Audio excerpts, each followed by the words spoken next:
Okay, so I am presenting my PowerPoint on the speech given by Ben Bernanke, the inflation expectations and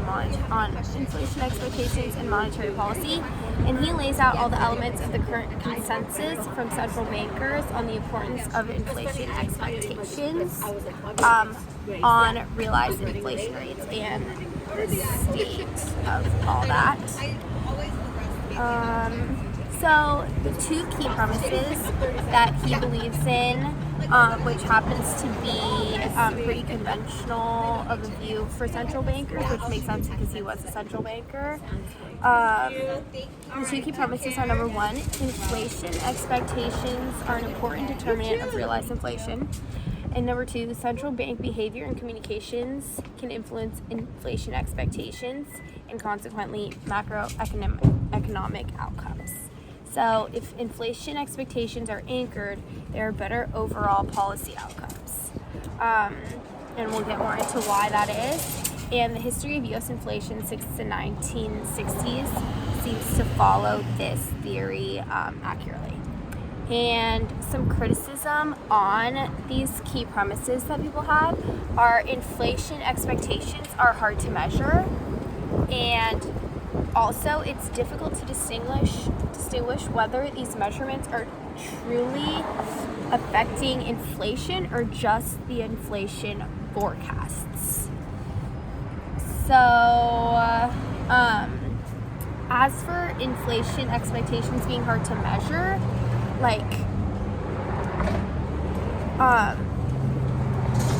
a lot of people have different opinions on inflation, and there's also two groups of people.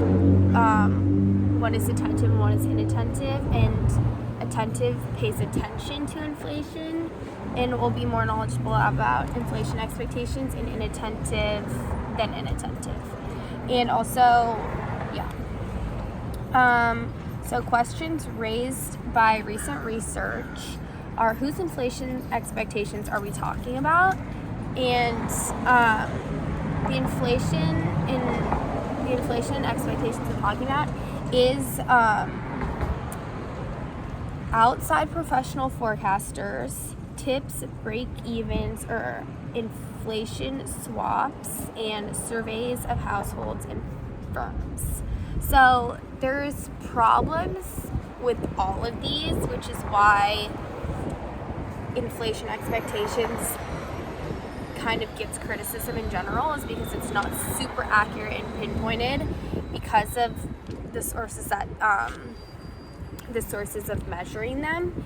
So outside professional forecasters typically use the same models and framework that the Fed uses, so it's not really providing any new different insight of measuring it. And then tips, break-evens, or inflation swaps have liquidity and risk premia. And surveys of households and firms have a variety of biases, for different households, different demographic groups, have different biases based on different factors, and it's specific to each kind of survey or group. So the Fed averages it to try to get rid of these biases, but the thing is, the biases are so different that averaging actually doesn't get rid of them and neutral them out. So that's a problem with that. And then, what are the specific mechanisms by which inflation expectations actually influence inflation? And we'll get into that. Going over the two groups, there's attentive, which is, and these are groups of people. Attentive, which are professional forecasters and market participants, and they're very reactive to the Fed's predictions. And then inattentive, which is households and businesses, and they usually won't pay attention to inflation if inflation is low, because they won't even notice if that's just what the price is versus that actually having to do with inflation. But they do notice it during high inflation because they notice the prices going up. And so then they'll pay attention to the stuff they're buying, maybe not to the CPI in general and specific inflation, really technically, attentive will, but they'll notice the prices going up, the stuff that they buy. and the cost of production and all that stuff. And how long the inattentive group thinks that the inflation rate will stay high has a big effect on the willingness of those buyers to accept the current prices and their behavior in the current state of inflation. So something that I decided to expand on is he talks about Arthur Burns's inflation psychology, which is what I just mentioned right here about the inattentive group's thoughts on how long the current inflation will stay around. I found that really interesting. So Arthur Burns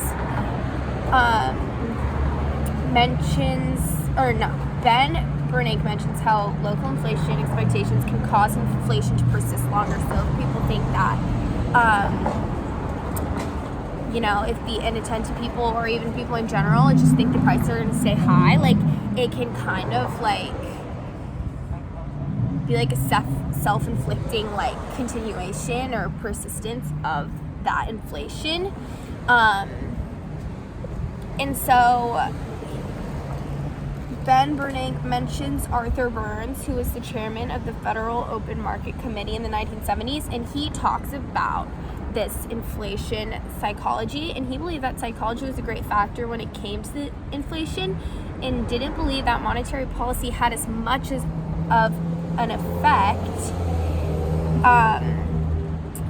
and it was like for the most part out of control of like the monetary techniques of the Federal Reserve, and it was greatly influenced by psychology. And I really agree with this because a big point of this was like the fact that like if it isn't anchored, the other things that you can try to do don't have as much of an impact, because people are gonna like act on what they think is going on with inflation, and if they don't trust that it's gonna be anchored, then like there's not really anything you can do, and it'll just continue to like persist for longer.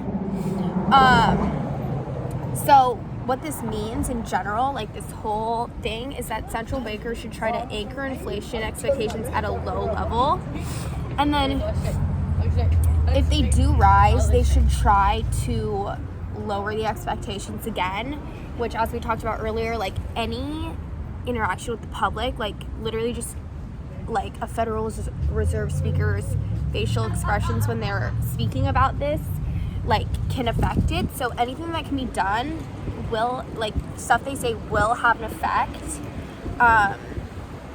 more so if it's anchored, less so if it's not, but still what they do does have an effect. And if it's too low, fiscal policy may need to be involved to bring it up. Like in Japan, the situation is that the inflation is really low, but it's honestly anchored it's honestly not very anchored. Like people from the past, like they're used to being too low, so they don't really trust that it'll go up. But like fiscal policy may need to be involved to bring it up, using the strategies that we talked about in class that the Fed can implement. And if really they're super not anchored and like there's not much that's working, true regime change that creates a visible shift in inflation is the best solution for when expectations are way off target, but this is pretty rare and hard to do. And expectations are logically influenced by past patterns. So like if the Fed does not keep expectations anchored and like, or not about expectations. If the Fed in the past has just let inflation stay high, then like the current expectations are not going to be anchored, because people are going to think, oh my god, like it's going to keep rising. So it's important that the Fed is reliable so that current expectations can be more anchored, and then in the current moment when they implement change, it's more effective. So that's it.